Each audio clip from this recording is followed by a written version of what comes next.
Please subscribe and share this video with your friends.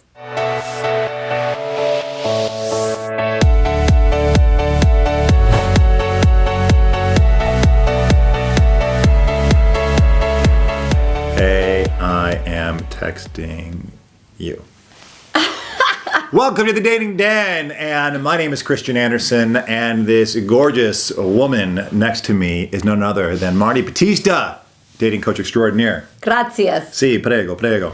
So today we will be talking about texting and how do you use texting in a way that doesn't lean you into that girl or attract that kind of guy. What kind of texting will be too much? And are there some major do's and don'ts that maybe move you from being the quality girl with the potential GF to girl that we're just going to go have fun tonight? Okay, here's one thing I have to say, because someone said we were doing a live Periscope thing a few minutes ago, and they were like, oh, these are really old-fashioned tips and whatever. And so what I'm saying is actually that's what Dating with Dignity is about, is actually old-fashioned values, old-fashioned ways of dating to have like an awesome relationship. And what I want to say next is that I have kids who are teenagers, and they are trained in the texting nuances we're going to teach you, and they know enough to say with their boyfriends, this is not a texting conversation. It's a real conversation. And so if you think that, grown-ups can start being kids by texting, it's not true. All people of all ages need to speak one-to-one, right? Unless you want to have like a unless you're gonna like her and be like, oh baby, Anyway, I really feel passionate because I think people say like, oh well, that's what you do now, you text. Right. So let's talk about what is texting appropriate for in dating. Yes. What are good reasons to text? And to preface this, and what you're just saying right now with everything too, is that ladies, you can teach a man how to treat you. Yes. So even if he is a big texter, maybe you like to be a big texter, but you're like, I like what Marni just said, and I would love to have deeper conversations, or this is not a texting conversation. We need to move this. Right, this is like a real deal. You can say something and just say, I'm a traditional girl. Why don't we talk face to face, or just that suggestion. You don't have to say you're a traditional girl. And they'll be like, okay, cool. And if he's not into that, he's going to peace out. And if he pieces out, you should let him go. Yeah, probably you should open the peace door. I had a girl one time, just to give you so you don't think we're just a bunch of old traditionalist folks sitting around.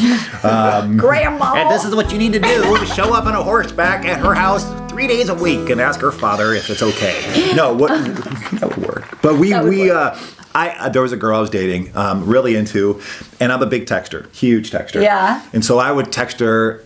We talk about texting just for what? Directions? Yeah. And what are your benchmarks? Or just I'm thinking of you, or hope you're having a great day, or I'll pick you up at 7. Sound bites. Right, or how are you? What are you doing? Yeah. Soundbite conversation, not like real conversation. Connection points. Okay. But me would love to just let's go through Chaucer's third book and start talking about things, and she didn't want to have any of it. So instead of her telling me, Christian, don't text me anymore, just call me, she texted me back and said, hey, do you want to know something about me? ... It's a very mysterious, wonderful little tool. Made famous on The Bachelorette by Ashley. Really? ... Go ahead. Oh, shoot. Now it's ruined. I'm sorry. But so ... So and I was like, ooh, yeah. What's going on with you? I want to know something about you. She's like, you want to know the fastest way to my heart? And I was like, okay. Yeah. And she said, it's through my ear.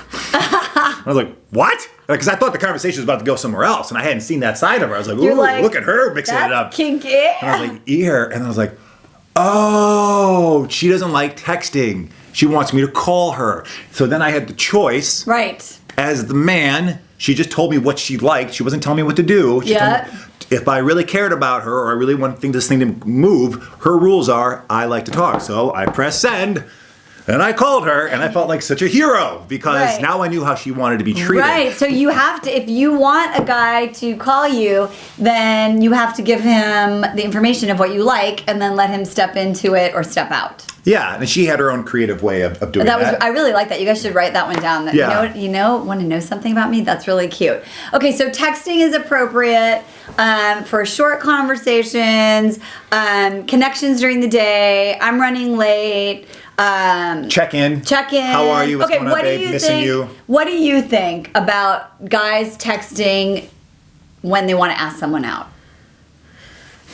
I feel like a lot of guys are doing that right now. Yeah, and I feel like because since we are the traditionalist folks, there's a part where we sort of have to shake hands with the millennial devil right now. Exactly. And say, okay, I mean, that is just a way that things operate now. Right. But asking someone out, I would say that's. Here's what I feel like. If a guy... Are you saying first date? Yeah, I'm saying first or second date. Okay. You know, like, here's the thing. If he says, it's Wednesday, and he says, are you busy Friday? I'd like to take you out. To me, that's a pass because it sort of meets the other criteria. It's in advance, it shows planning, it shows intention. If he texts you on Friday and says, do you want to meet up later? I'm thinking that's lazy. So I'll give you a free pass. You can text if it's in advance. However, you can train him to let him know that, like, really you'd like to talk on the phone. And I honestly think, you can correct me if you think I'm totally off, I think a really high quality guy is probably going to prefer to ask you out on the phone. What do you think? Yeah, I mean, since it's a double-edged sword, and the reason why I stall on this is because since it's becoming more socially acceptable to do bigger events on your phone, like asking someone out for a date, it's not weird or taboo to do that. You get a little lazy, doesn't mean that you're a lazy guy, just like, I can send this out. And sometimes maybe the courage to actually call someone, now it means so much more to actually call someone. But if there's men listening to this, if you call, you stick out above all the rest. You are immediately from the beginning, because you got all the other dudes out there who are just like lazy and just texting away, because it's acceptable. You're not just being lazy, it's acceptable. If you call, say, hey, just want to know, if you want to hang out this Friday, gentlemen, do it. It's an easy way to rise to the top. Totally. But for a woman, I like the idea of, yes, if he's showing intentionality, he's on top of it, and this Friday when you want to go out, definitely give him the pass. Absolutely. You don't want to be correcting him. And also you have to put it in context, right? Like, at Dating with Dignity, we're like tools, not rules. So you have to like put it in context. And so if he never calls you, if he only asks you out on text, if he never makes an effort to have a more deep conversation, then he might be quality casual guy. So it's just like what we call a pink flag. Right? Yes, if it's only texting, it's quality casual possibility. And you want to, like you're saying. And you can go to datingwithdignity.com, by the way, and see all the manimals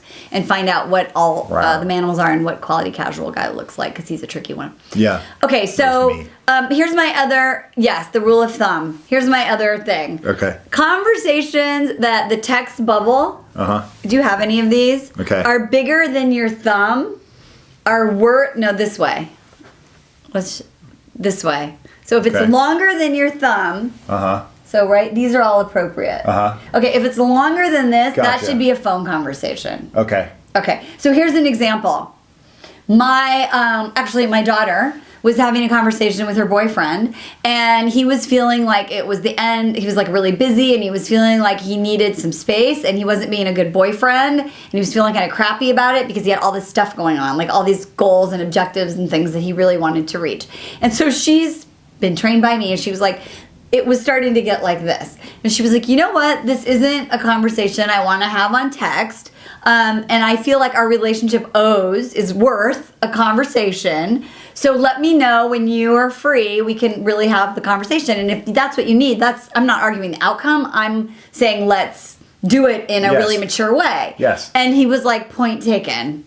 And they met up and they had the conversation. So what I'm saying is, and we've been talking about this in a lot of episodes, as the woman, you set the pace. Yeah. And if a guy's not willing to pick up the phone, open the piece outdoor.